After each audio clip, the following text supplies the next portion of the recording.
up, guys? This episode we're going to be talking about unit testing your Ruby and Rails applications and how to do that and get started, and how to think about it most importantly, because unit testing is where a lot of people can go wrong in their tests because they're not specific enough and don't quite understand what they're doing.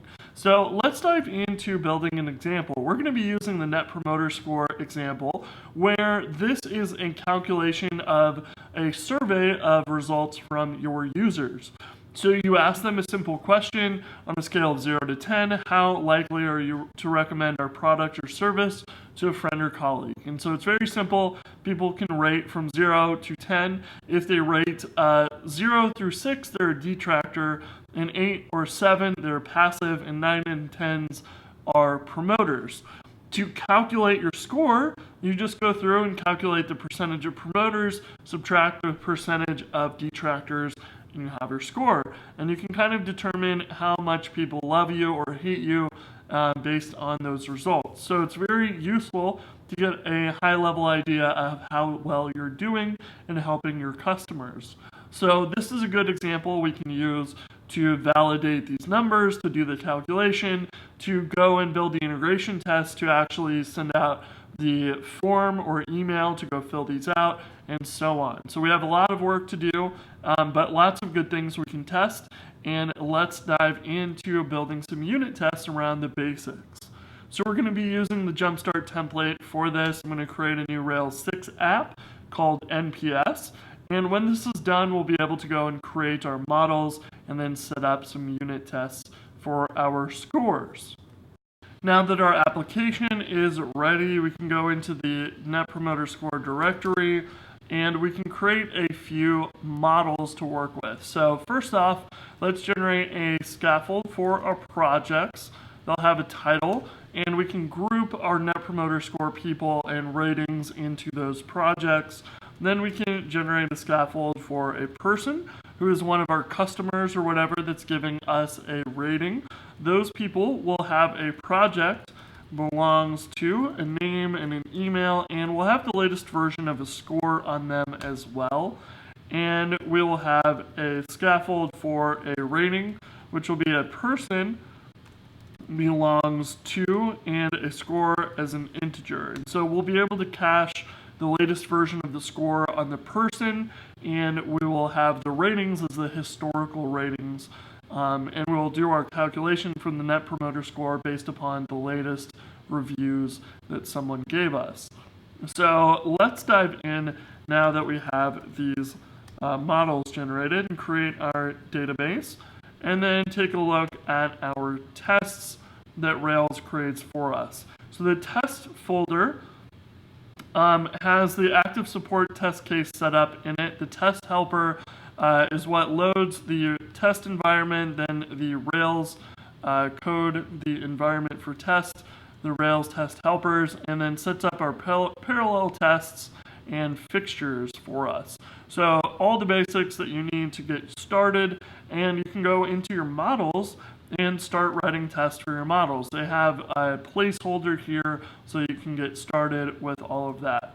So the simplest place to start with our tests here is to verify that our score is between 0 and 10. Now, you would think it would be intuitive just to say, well, let's check and make sure the record is valid if the score is between 0 and 10. And if we were to do this and create a very simple test where we create a rating, score is 10, and we want to just assert that the rating is valid, you would think this would work, but it's actually going to fail because we have the person association on our ratings, and that is required now in Rails 5.2 and higher. And so you can see here, if we run this test, it's going to fail, and that is because of the association right here, and not really testing our score as well. So what we really want to do is assert that the array of errors on our model for the score field is empty. So if we say assert empty, this should pass, and it does. Now, this test, though, isn't testing any real validations because we don't have any. It's just passing without validations, and so it's not very good of a test. Much better test would be it's invalid if the score is not between 0 and 10. Now, this test on its own is not super great either, and the reason for that is because there are two cases that you would have to test here. If it's less than 0 and greater than 10. So really, you should have two test cases for that. It's invalid if the score is greater than 10, and it's invalid if the score is less than 0. And this would give us the ability to have two separate tests here, and we can copy these and set up each one to handle those cases. So we have -1 and 11, and these, instead of asserting that that is empty, we want to assert that it's not empty. And we can set that up very quickly. And these two tests should now fail. And so we can then go write our validations to pass those two tests. Plus, our tests will tell us specifically what is failing. So if we go in and say validates score numericality greater than or equal to 0, we can rerun our test and see that we have one of those now passing. And we can also say less than or equal to 10, and all of our tests should pass. And it does. So these are pretty good tests for covering that and doing a very good job of that. Now, one other thing that we might want to do is improve this test slightly. Because we have such a small range of 0 through 10, we could actually just loop through all of those numbers and verify each one of those very quickly. So this would allow us to go through all of those numbers of the 10 numbers, or I guess 11 numbers because of 0, and make sure that all of those run. We have more assertions because we're doing a little bit more, but because we're not saving these in the database or anything, all of that will pass and run very quickly in memory. So this is just a little bit of an extra confidence boost for us to make sure that 0 through 10 are valid. And we could do a few of those other numbers like -1,000 and 10,000 and make sure that these don't pass. But it's not really necessary because our confidence in this code being correct is pretty high. We have the code in our validations to exactly match that stuff, and it doesn't really matter. So this is one of those things that we don't have to worry about too much with that.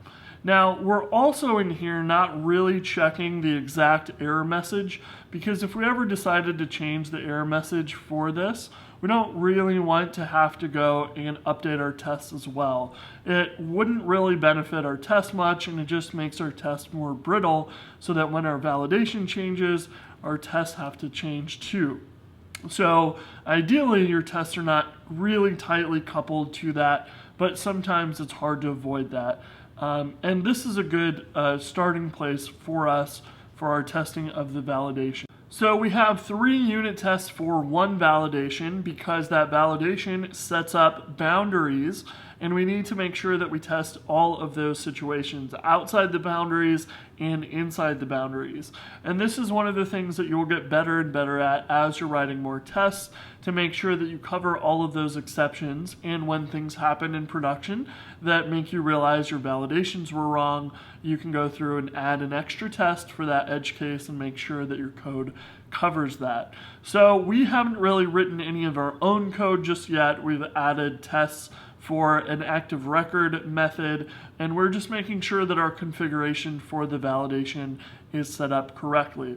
So in the next video, let's add a promoters, passives, and detractors methods and unit tests for those to make sure that those are working correctly as well. So let's dive into that in the next episode.